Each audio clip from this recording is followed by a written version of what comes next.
10ನೇ ತರಗತಿ 2026ರ 2 ವಿಷಯದ ಎಕ್ಸಾಮ್ಗಳನ್ನು ನೀವು ಮುಗಿಸಿದಿರಿ ಈಗಾಗಲೇ. ಮುಂದಿನ 4 ಪರೀಕ್ಷೆಗಳು ಹೇಗಿರ್ಬೋದು ಅನ್ನುವಂಥ ವಿಶ್ಲೇಷಣೆಯನ್ನು ಈ ವಿಡಿಯೋದಲ್ಲಿ ಮಾಡ್ತಾ ಹೋಗೋಣ. ಈ 2 ಎಕ್ಸಾಮನ್ನು ಬೇಸ್ ಆಗಿಟ್ಕೊಂಡು ಮುಂದಿನ 4 ವಿಷಯದ ಪ್ರಶ್ನೆ ಪತ್ರಿಕೆಗಳು ಹೇಗೆ ಬರ್ಬೋದು ಅನ್ನುವಂಥ ವಿಶ್ಲೇಷಣೆಯನ್ನು ಈ ವಿಡಿಯೋದಲ್ಲಿ ಮಾಡ್ತಾ ಹೋಗ್ತೀನಿ. KCAB ಅಂದರೆ ಡಿಪಾರ್ಟ್ಮೆಂಟ್ ಆಫ್ ಎಜುಕೇಷನ್ ಕಡೆಯಿಂದ ಪ್ರಶ್ನೆ ಪತ್ರಿಕೆಗಳನ್ನು ಕೊಟ್ಟಿದ್ದಾರೆ. ಅದರ ಆಧಾರದ ಮೇಲೆ ಮತ್ತು 3 ಸೀರೀಸ್ ಎಕ್ಸಾಮ್ಗಳನ್ನ ಕಂಡಕ್ಟ್ ಮಾಡಿದ್ದಾರೆ ಡಿಪಾರ್ಟ್ಮೆಂಟ್ ಕಡೆಯಿಂದ. ಆ ಎಲ್ಲ ಪ್ರಶ್ನೆ ಪತ್ರಿಕೆಗಳನ್ನು ಹೋಲಿಕೆ ಮಾಡಿಕೊಂಡು ಈ ವಿಶ್ಲೇಷಣೆಯನ್ನು ಮಾಡ್ತಾ ಹೋಗ್ತೀನಿ. ಈಗ ವಾರ್ಷಿಕ ಪರೀಕ್ಷೆಯ ಮೊದಲೆರಡು ಪರೀಕ್ಷೆಗಳ ಅಂದರೆ ಪ್ರಥಮ ಭಾಷೆ ಮತ್ತು ವಿಜ್ಞಾನದ ವಿಷಯ ಆಧಾರದ ಮೇಲೆ ವಿಶ್ಲೇಷಣೆಯ ಆಧಾರದ ಮೇಲೆ ಮುಂಬರುವಂಥ ಗಣಿತ, ಸಮಾಜ ವಿಜ್ಞಾನ ಮತ್ತು ಇತರ ಭಾಷಾ ವಿಷಯಗಳ ಪ್ರಶ್ನೆ ಪತ್ರಿಕೆಗಳು ಹೇಗಿರ್ಬೋದು ಅಂತ ಸಂಕ್ಷಿಪ್ತವಾಗಿರುವಂಥ ಮಾಹಿತಿಯನ್ನು ನಾನು ಇಲ್ಲಿ ಕೊಡ್ತಾ ಹೋಗ್ತಿದ್ದೀನಿ. ಸಾಮಾನ್ಯ ವಿಶ್ಲೇಷಣೆ ಮತ್ತು ಪರೀಕ್ಷಾ ಮಾದರಿ 2026 ಪರೀಕ್ಷೆಗಳಲ್ಲಿ ಕರ್ನಾಟಕ ಶಾಲಾ ಪರೀಕ್ಷೆ ಮತ್ತು ಮೌಲ್ಯಮಾಪನ ಮಂಡಳಿ ಅಂದರೆ KSEAB ಪ್ರಾಯೋಗಿಕ ಜ್ಞಾನ ಮತ್ತು ವಿಶ್ಲೇಷಣಾತ್ಮಕ ಪ್ರಶ್ನೆಗಳಿಗೆ ಅಂದರೆ ಕಾಂಪಿಟೆನ್ಸಿ ಬೇಸ್ಡ್ ಕ್ವಶನ್ಸ್ಗಳಿಗೆ ಹೆಚ್ಚಿನ ಆದ್ಯತೆ ನೀಡುತ್ತವೆ. ಈಗ ಒಟ್ಟು ಅಂಕಗಳು ಮುಖ್ಯವಾಗಿ ಗಣಿತ ಮತ್ತು ಸಮಾಜ ವಿಜ್ಞಾನ ವಿಷಯಗಳಿಗೆ 80 ಅಂಕಗಳ ಲಿಖಿತ ಪರೀಕ್ಷೆ ಮತ್ತು 20 ಅಂಕಗಳ ಆಂತರಿಕ ಪರೀಕ್ಷೆ ಇರ್ತದೆ. ಸಮಯ ಪ್ರಶ್ನೆ ಪತ್ರಿಕೆ ಓದಲು 15 ನಿಮಿಷ ಸೇರಿದಂತೆ ಒಟ್ಟು 3 ಗಂಟೆ 15 ನಿಮಿಷಗಳ ಕಾಲಾವಕಾಶ ನಿಮಗೆ ನೀಡಲಾಗ್ತದೆ. ಈಗಾಗಲೇ ಗೊತ್ತಿದೆ ನಿಮಗೆ.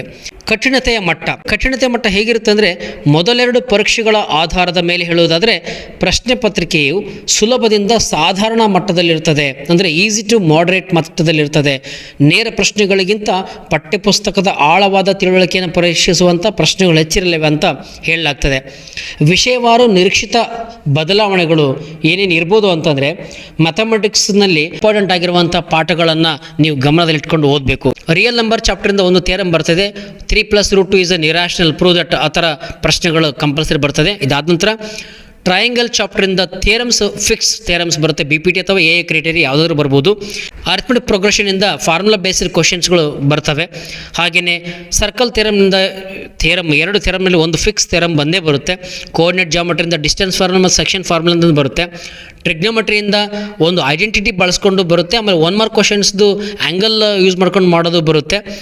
ಹಾಗೆ ಅಪ್ಲಿಕೇಶನ್ಸ್ ಆಫ್ ಟ್ರಿಗ್ನೋಮೆಟ್ರಿನಲ್ಲಿ 4 ಮಾರ್ಕ್ಸ್ನ ಒಂದು ಅಪ್ಲಿಕೇಶನ್ ಓರಿಯೆಂಟೆಡ್ ಪ್ರಶ್ನೆಗಳು ಬರ್ತದೆ. ಹೀಗೆ ಹಲವಾರು ಪಾಠದ ಪ್ರಶ್ನೆಗಳು ಬರ್ತವೆ. ನೀವು ಅದನ್ನೆಲ್ಲ ಚೆನ್ನಾಗಿ ಅಧ್ಯಯನ ಮಾಡಬೇಕು ಅಂತ ಈ ಮೂಲಕ ಕೇಳ್ಕೊಳ್ತಾ ಇದ್ದೇನೆ. ಈಗ ಸಮಾಜ ವಿಜ್ಞಾನ ನೋಡೋದಾದರೆ ಇಲ್ಲಿ ಇತಿಹಾಸ, ಭೂಗೋಳ, ರಾಜ್ಯಶಾಸ್ತ್ರ, ಅರ್ಥಶಾಸ್ತ್ರ ಮತ್ತು ಸಮಾಜಶಾಸ್ತ್ರದ ಪ್ರಶ್ನೆಗಳಿರ್ತವೆ. ಇದರ ವಿಶೇಷತೆ ಏನು ಅಂತಂದರೆ ನಕ್ಷೆ ಗುರುತಿಸುವಿಕೆ, ಮ್ಯಾಪ್ ವರ್ಕ್. ಅವರೇ ಕೊಟ್ಟಿರ್ತಾರೆ ಮ್ಯಾಪ್ಗಳನ್ನು, ನೀವೇನು ಗುರುತು ಮಾಡಬೇಕಷ್ಟೇ. ವಿವರಣಾತ್ಮಕ ಅಂಕಗಳಿಗೆ ಹೆಚ್ಚಿನ ಒತ್ತು ನೀಡಲಾಗ್ತದೆ. ಈ ಮ್ಯಾಪು 3ರಿಂದ 4 ಅಥವಾ 5 ಮಾರ್ಕ್ಸಿಗೆ ಕೇಳುವಂಥ ಚಾನ್ಸಸ್. 3 ಭಾಷಾ ವಿಷಯಗಳು ಈಗೇನು ಸೆಕೆಂಡ್ ಲ್ಯಾಂಗ್ವೇಜ್ ಮತ್ತು ಥರ್ಡ್ ಲ್ಯಾಂಗ್ವೇಜ್ ಇದಾವಲ್ಲ, ಅದರಲ್ಲಿ ಮುಖ್ಯವಾಗಿ ವ್ಯಾಕರಣ ಮತ್ತು ಪಠ್ಯ ಆಧಾರಿತ ಪ್ರಶ್ನೆಗಳಿಗೆ ಜಾಸ್ತಿ ಒತ್ತು ನೀಡಲಾಗ್ತದೆ. ಇದರಲ್ಲಿ ಇಂಗ್ಲೀಷ್ ಅಥವಾ ಹಿಂದಿ ಪರೀಕ್ಷೆಗಳಲ್ಲಿ ವ್ಯಾಕರಣ, ಗ್ರಾಮರ್ ಮತ್ತು ಲೇಖನ ರಚನೆಗೆ ಲೆಟರ್ ರೈಟಿಂಗ್, ಎಸ್ಸೆ ರೈಟಿಂಗ್ನಲ್ಲಿ ಹೆಚ್ಚಿನ ಅಂಕಗಳನ್ನು ನೀಡಲಾಗ್ತದೆ. ಪಠ್ಯ ಆಧಾರಿತ ಹೆಚ್ಚಿನ ಪ್ರಶ್ನೆಗಳು ನೇರವಾಗಿ ಪಠ್ಯಪುಸ್ತಕದಿಂದಲೇ ಇರ್ತವೆ ಅಂತ ಹೇಳ್ತಾರೆ.